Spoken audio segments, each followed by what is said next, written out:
తాకట్లో ఉన్న బంగారాన్ని విడిపించలేక వడ్డీల మీద వడ్డీలు కడుతూ ఇబ్బంది పడుతున్నారా? అయితే ఇప్పుడే సంప్రదించండి శివ గోల్డ్ కంపెనీ.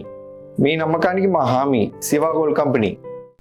కేంద్ర ఎన్నికల సంఘం చేపట్టిన ఓటర్ల జాబితా ప్రత్యేక సమగ్ర సవరణ ఎస్ఐఆర్ ప్రక్రియకు ఏడాది పూర్తయింది.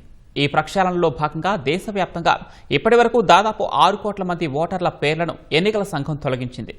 ఈ భారీ తొలగింపులపై ప్రతిపక్షాలు ఎన్నికల సంఘం మధ్య తీవ్ర మాటల యుద్ధం నడుస్తోంది. ప్రస్తుతం ఆంధ్రప్రదేశ్, తెలంగాణ సహా పలు రాష్ట్రాల్లో 3వ దశ ప్రక్షాళన కొనసాగుతోంది.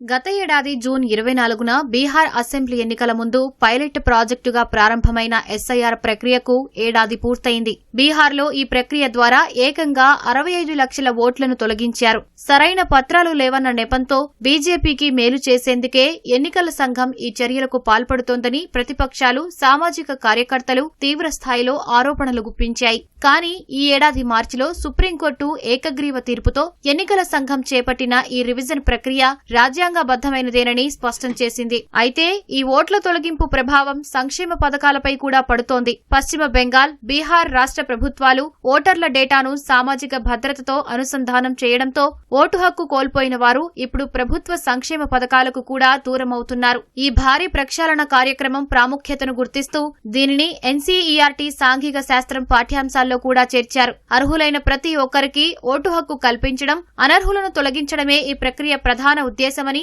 అందులో వివరించారు. గత ఏడాది అక్టోబరు 27న ఉత్తరప్రదేశ్, పశ్చిమ బెంగాల్, తమిళనాడు సహా 12 రాష్ట్రాలు, కేంద్రపాలిత ప్రాంతాల్లో ఎస్ఐఆర్ 2వ దశ ప్రారంభమైంది. దీని ద్వారా ఈ ప్రాంతాల్లో ఓటర్ల జాబితాను ఏకంగా 10.2% మేర కుదించారు. ప్రక్షాళనకు ముందు 50.99 కోట్లుగా ఉన్న ఓటర్ల సంఖ్య 45.81 కోట్లకు పడిపోయింది. అంటే 5.18 కోట్లకు పైగా పేర్లను తొలగించారు. ఇందులో మరణించిన 66,88,000 మంది పేర్లను జాబితా నుంచి తీసేశారు. అత్యధికంగా యూపీలో 25.47 లక్షలు, బెంగాల్లో 24.16 లక్షల మంది చనిపోయిన వారి ఓట్లను తొలగించారు.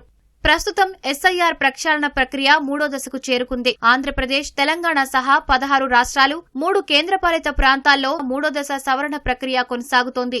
ఇందులో భాగంగా ఏకంగా 36.73 కోట్ల మంది ఓటర్ల జాబితాలను ఎన్నికల సంఘం నిశితంగా పరిశీలిస్తోంది. ఈ ఏడాది చివరి నాటికి ఈ 3వ దశ సవరణ ప్రక్రియ పూర్తిగా ముగియనుంది.